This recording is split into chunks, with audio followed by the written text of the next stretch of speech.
ಒಮ್ಮೆ ಮಾಡಿದರೆ 3 ತಿಂಗಳ ತನಕ ಹಾಳಾಗದಂತಹ ಹಾಗೆಯೇ ದೋಸೆ, ಇಡ್ಲಿ, ಚಟ್ನಿ, ಅನ್ನದ ಜೊತೆ ನೆಂಚ್ಕೊಂಡು ತಿನ್ನಲಿಕ್ಕೆ ಸೂಪರ್ ಆಗುವಂಥ ರುಚಿಯಾಗಿರುವಂತಹ ಚಟ್ನಿ ಪುಡಿಯನ್ನು ತುಂಬಾ ಸುಲಭವಾಗಿ ಹೇಗೆ ಮನೆಯಲ್ಲೇ ಮಾಡ್ಕೋಬಹುದು ಅನ್ನೋದನ್ನು ಇವತ್ತಿನ ವಿಡಿಯೋದಲ್ಲಿ ಹೇಳ್ಕೊಡ್ತಾ ಇದ್ದೇನೆ. ವಿಡಿಯೋನ ಮಿಸ್ ಮಾಡದೆ ನೋಡಿ, ಪೂರ್ತಿಯಾಗಿ ನೋಡಿ. ಒಂದ್ಸರಿ ಟ್ರೈ ಮಾಡಿ, ಖಂಡಿತವಾಗ್ಲೂ ನಿಮಗೆ ತುಂಬಾ ಇಷ್ಟ ಆಗುತ್ತೆ. ಹಾಗೆಯೇ ನಿಮ್ಮ ಫೀಡ್ಬ್ಯಾಕ್ನೂ ಕೂಡ ಮರೆಯದೆ ಕೊಡಿ. ಸರಿ, ಹಾಗಾದರೆ ಈ ವಿಶೇಷವಾಗಿರುವಂಥ ರೆಸಿಪಿನ ಹೇಗೆ ಮಾಡೋದು ಅನ್ನೋದನ್ನು ನೋಡ್ಕೊಂಬರೋಣ. ಈ ರುಚಿಯಾಗಿರುವಂತಹ ಚಟ್ನಿ ಪುಡಿಯನ್ನು ಮಾಡಲಿಕ್ಕೆ ನಾನು ಅರ್ಧ ಕಪ್ಪಷ್ಟು ಕಡಲೆಬೇಳೆ, ಅರ್ಧ ಕಪ್ಪಷ್ಟು ನೆಲಗಡಲೆ ಅಂದರೆ ಶೇಂಗಾನ ತಗೊಂಡಿದ್ದೇನೆ. ಕೆಲವರು ಬರೀ ಶೇಂಗಾದಲ್ಲಿ ಮಾಡ್ತಾರೆ, ಕೆಲವರು ಬರೀ ಕಡಲೆಬೇಳೆಯಲ್ಲಿ ಮಾಡ್ತಾರೆ. ನಾನು ಎರಡನ್ನು ಮಿಕ್ಸ್ ಮಾಡಿಕೊಂಡು ಸೂಪರಾಗಿ ಒಂದು ಡಿಫ್ರೆಂಟ್ ಸ್ಟೈಲಲ್ಲಿ ಮಾಡ್ತಾ ಇದ್ದೇನೆ. ತುಂಬಾ ರುಚಿಯಾಗಿರುತ್ತೆ. ಇದು ಕೂಡ ಟ್ರೈ ಮಾಡ್ಬೋದು ಆರಾಮ್ಸೆ ನೀವು. ಮೊದಲಿಗೆ ಸ್ಟವ್ ಮೇಲೆ ಒಂದು ಪ್ಯಾನನ್ನು ಇಟ್ಬಿಟ್ಟು ನಾವು ನೆಲಗಡಲೆನ ಹುರಿದ್ಕೊಳ್ಳೋಣ. ಉರಿ ಕಮ್ಮಿ ಇಟ್ಕೊಳ್ಳಿ, ಯಾವುದೇ ಕಾರಣಕ್ಕೆ ಜಾಸ್ತಿ ಇಡಬೇಡಿ. ಮತ್ತು ನೆಲಗಡಲೆ, ಕಡಲೆಬೇಳೆ ಎಲ್ಲ ಸಪ್ರೇಟಾಗಿ ಹುರಿದ್ಕೋಬೇಕು. ಎಣ್ಣೆ ಹಾಕುವಂಥ ಅವಶ್ಯಕತೆ ಇಲ್ಲ. ಕಮ್ಮಿ ಉರಿ ಇಟ್ಕೊಂಡೆ ನಾವಿದನ್ನ ಹುರಿದ್ಕೋಬೇಕು. ಇಲ್ಲದಿದ್ದರೆ ಏನಾಗುತ್ತೆ ಅಂತಂದರೆ ಕೆಲವೊಂದು ಹುರಿದಿರುತ್ತೆ, ಕೆಲವೊಂದು ಹುರಿದಿರಲ್ಲ.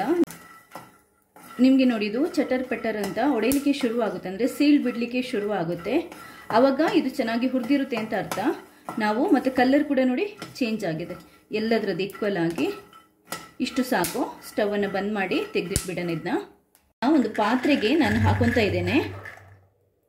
ಈಗ ಅದೇ ಪಾತ್ರೆಗೆ ಕಡಲೆಬೇಳೆ ಇದೆಯಲ್ವ, ಅದನ್ನು ಕೂಡ ಹಾಕೊಂಡು ನಾವು ಹುರಿದ್ಕೋಬೇಕು.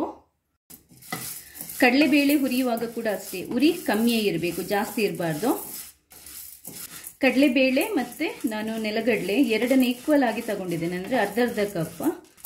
ನಿಮಗೆ ಕಡಲೆಬೇಳೆ ಹುರಿತಾ ಇದ್ರೆ ಒಳ್ಳೆ ಸ್ಮೆಲ್ ಬರುತ್ತೆ, ಮತ್ತು ಅದು ಕ್ರಿಸ್ಪಿ ಆಗುತ್ತೆ ಅಲ್ವ, ಗೊತ್ತಾಗುತ್ತೆ. ಕಲರ್ ಕೂಡ ಚೇಂಜ್ ಆಗುತ್ತೆ. ಇದೀಗ ಪರ್ಫೆಕ್ಟಾಗಿ ಆಗಿದೆ. ಇದನ್ನು ಕೂಡ ತೆಗೆದ್ಬಿಡ್ತೇನೆ. ಇದನ್ನು ಕೂಡ ಇದೇ ಪಾತ್ರೆಗೆ ಹಾಕೊತಾ ಇದ್ದೇನೆ. ಇದನ್ನೊಂದು ಸ್ವಲ್ಪ ದೊಡ್ಡ ಪಾತ್ರೆಗೆ ಹಾಕೊಳ್ಳಿ. ಹಾಕಿ ಸ್ವಲ್ಪ ಹರಡಿಟ್ಬಿಡಿ, ಯಾಕಂತಂದರೆ ನಾವು ಚಟ್ನಿ ಮಾಡ್ಕೊಳ್ಳುವಷ್ಟೊತ್ತಿಗೆ ಇದು ತಣ್ಣಗಾಗಿರಬೇಕು. ಈಗ ಇದೇ ಪಾತ್ರೆಗೆ ಒಂದು 3 ಟೇಬಲ್ ಸ್ಪೂನಷ್ಟು ಉದ್ದಿನಬೇಳೆ, 2 ಟೇಬಲ್ ಸ್ಪೂನಷ್ಟು ಎಳ್ಳು, ಬಿಳಿ ಎಳ್ಳನ್ನು ಹಾಕೊಂಡಿದ್ದೇನೆ. ಇದೊಂದು ಚೂರು ಚಟರ್ ಪಟರ್ ಅನ್ನೋ ತನಕ ನಾವಿದನ್ನ ಹುರಿದ್ಕೋಬೇಕು. ಬಿಳಿ ಎಳ್ಳು ಮತ್ತು ಇದಿದೆಯಲ್ವಾ, ಏನು ಉದ್ದಿನಬೇಳೆ ಹಾಕೋದ್ರಿಂದ ಚಟ್ನಿಗೆ ಒಳ್ಳೆ ರುಚಿ ಬರುತ್ತೆ, ಒಳ್ಳೆ ಫ್ಲೇವರ್ ಬರುತ್ತೆ. ನೋಡಿ, ಕ್ರಿಸ್ಪಿ ಆಗಿದೆ, ಕಲರ್ ಕೂಡ ಚೇಂಜ್ ಆಗಿದೆ ಉದ್ದಿದ್ದು. ಇಷ್ಟು ಸಾಕು.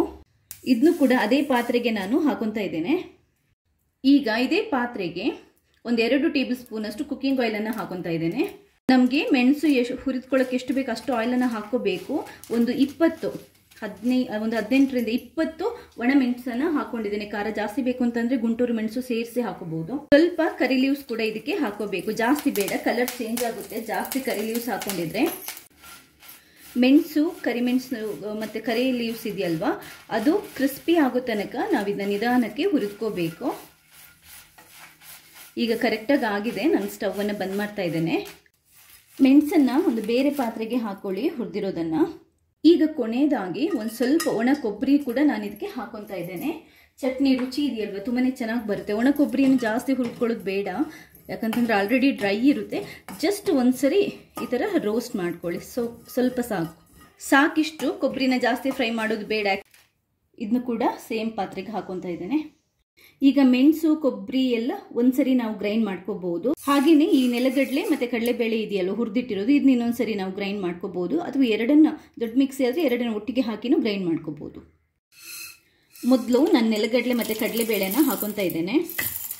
ಈಗ ನೋಡಿ, ಇದಕ್ಕೆ ಸ್ವಲ್ಪ ನಾವು ಹುಣಸೆ ಹಣ್ಣನ್ನು ಹಾಕೋಬೇಕು. ಹುಣಸೆ ಹಣ್ಣನ್ನು ಚೂರು ಬಿಸಿ ಮಾಡಿ ಬೇಕಾದರೂ ಹಾಕೋಬಹುದು, ಇಲ್ಲ ಈ ಥರ ಚೂರು ಬಿಡಿಸಿಬಿಟ್ಟು ಹಾಕೊಳ್ಳಿ. ಇಲ್ಲದಿದ್ದರೆ ಅದು ಉಂಡೆ ಅಲ್ಲಲ್ಲೇ ಇರುತ್ತೆ.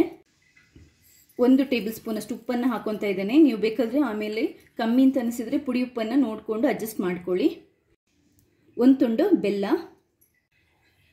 ಸ್ವಲ್ಪ ಇಂಗು ಕೂಡ ಹಾಕೋಬೇಕು.